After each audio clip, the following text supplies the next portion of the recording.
To the special edition of Tech at Work. I'm Reema Tendulkar, coming to you from the NASSCOM annual flagship Technology and Leadership Summit.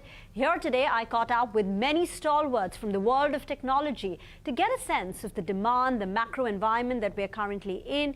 Listen in from Krishnan Ramanujan, who is the president of TCS. He's also the chairperson of NASSCOM, and he tells us that the mood is cautious. In fact, majority of the clients appear to be cautious. I also caught up with Kishore Patil, the co-founder, CEO, MD of KPIT Technology.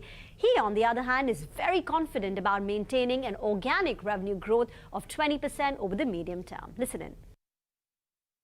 If you look at job creation at scale, right, the industry added about 290,000 jobs during the course of the year, which again, judging by pre-COVID standards, the last 2 years have been very different.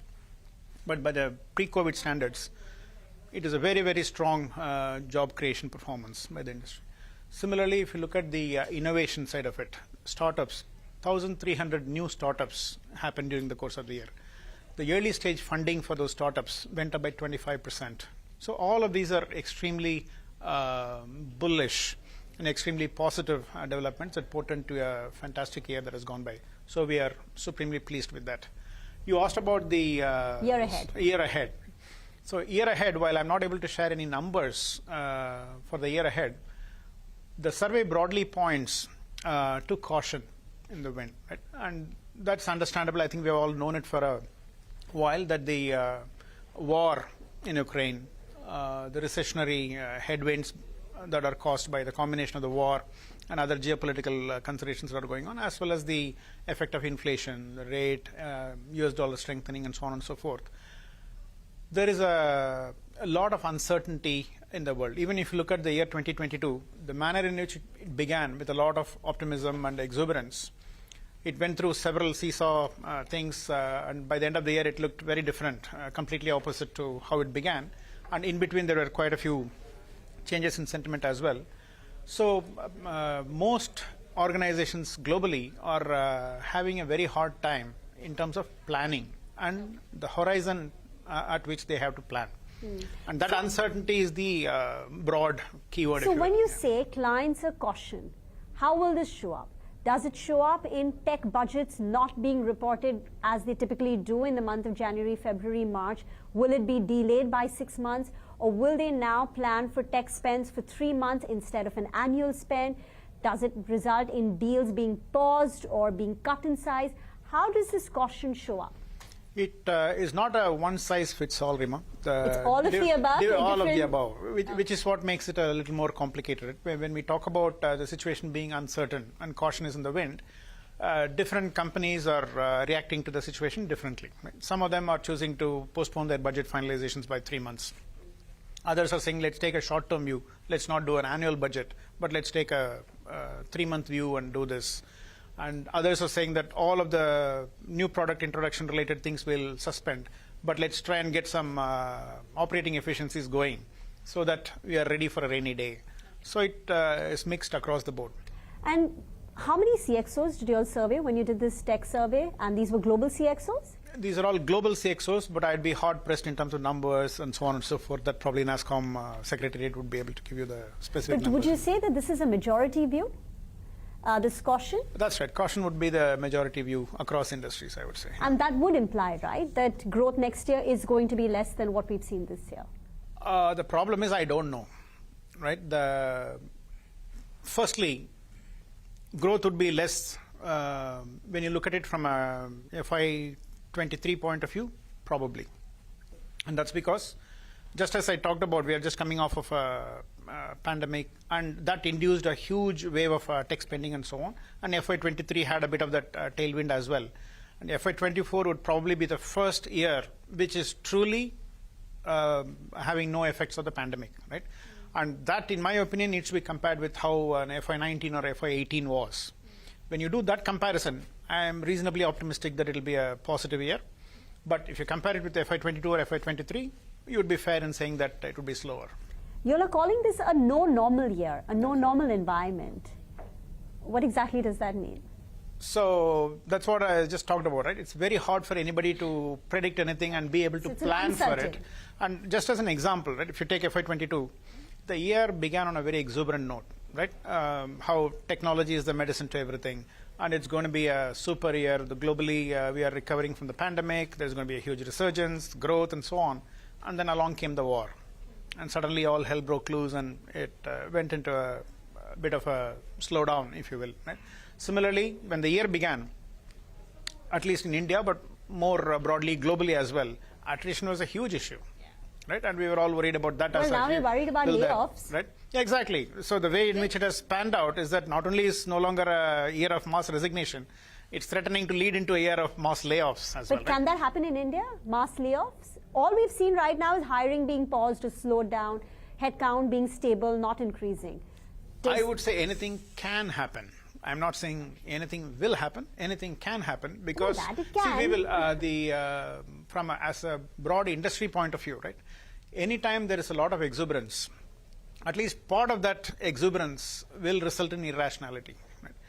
Depending on companies, how irrational have they been in terms of their planning of taking advantage of the benign scenario last year. The tech industry has been irrational in its hiring, you think, over the last 2 years?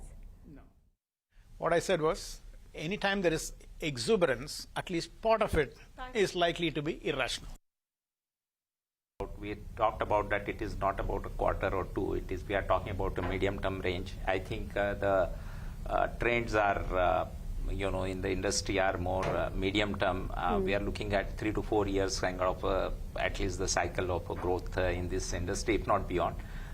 So I think there is nothing, unfortunately, new to report. But I said the demand spent from the client continues, and we continue to benefit from it. Any of your clients under stress? 1, 2, handful? So from our perspective, what we have done in last few years is we are working with very select clients, and we put a lot of governance over with whom we work. And there are 2-3 parts which we look at it, whether how they treat us strategically, and secondly, whether they have a clear vision and funding available for our next 3-4 years. So I think from that perspective, we are quite covered. But certainly, I mean, only in few parts where you talk about disruptors or startups or some of those companies, which is a very small part of it, but we have to be careful and watch them carefully, which we are doing that anyway. Okay, so any of your clients have seen budget cuts? We have not seen in the areas in which we work any significant budget cuts. Okay. And if your demand picture is still very much intact, this year I believe you're going to be growing at more than 30%. That's the guidance, 31-32% that you've shared. What could the number look like in FY24? That's the month of April when we come out with the numbers for the next year. I have said that in next 2-3 years we will have a robust growth, that I have said. Of course, 30% plus is a part of organic and inorganic. Technica aided. Yeah, but I think our organic growth has been strong even in this year, 24-25%. And do you have large deals in the pipeline, like the Renault deal? Absolutely, we have. But I always keep on talking about it. It's not necessarily about announcing a deal, because this is our normal business. But sometimes the client is also interested or keen in announcing the deals. That's a very rare, actually. So when it happens, we announce it. But I may say that every day we have to win the business. Right? So Renault type deals are happening all the time. It's not always that you announce it to the public. That is true. That is true. Anything else that you would like to, qualify, put out to our viewers? People who've invested in KPIT. It's not about qualifying, but it is about what is our area of focus for us is improving the quality of hire. That's what we have to continue to do it. We believe that we are getting into more complex projects. We require, apart from software skills, also very good domain knowledge. So we are looking at really increasing our quality of hires, both from the colleges, but laterally more, and globally. So I think that is one area where what we are focusing on. I also caught up with Ashwin Yardi, CEO of Capgemini India. Well, Capgemini globally has guided for a 4 to 7% growth in the coming year, which compares with over 16.5% growth last year. So I caught up with him and asked him, why are clients so conservative? Listen in. For Capgemini, 2022 was the best year we've had. Almost 22 billion euros in revenue. That was a 16.5% growth at constant currency, one of the highest, following 8 quarters of double-digit growth. If you look at our bookings, again a very strong number, and we delivered a very strong cash and profitability numbers. So in some way, the mood's actually very positive at the headquarters. We ended the year with a very strong momentum on bookings. At the same time, what we do see is there is some conservatism in the market, and that's how we've sort of given a reasonable guidance looking at how we see Q1, Q2. So we've given a guidance of 4 to 7%, but we're reasonably bullish on the market, especially coming out of how we closed the year and what we have done in the market over the last 2 to 3 years in terms of our strategy, in terms of our focus on clients. I think the mood actually is quite optimistic and positive for 2023. But if the mood is optimistic, can you explain your guidance for next year? If you have done 16.6% constant currency revenue growth last year, 4 to 7% growth doesn't appear to be reasonable. It appears to be subdued to the person sitting outside. Can you explain that? And also, what exactly do you mean when you say the clients are conservative? So I would say 2 things. First, the reason, as I said again, is we do see there is a softness, and based on the industry, again, there are certain clients who are more actively or acutely impacted by the macroeconomics, and they are looking at how they would save costs, or they're revisiting some of their investments in technology. And a lot of people are uncertain. A lot of our clients are trying to gauge their industry, gauge the impact of all the macroeconomics, geopolitical situation.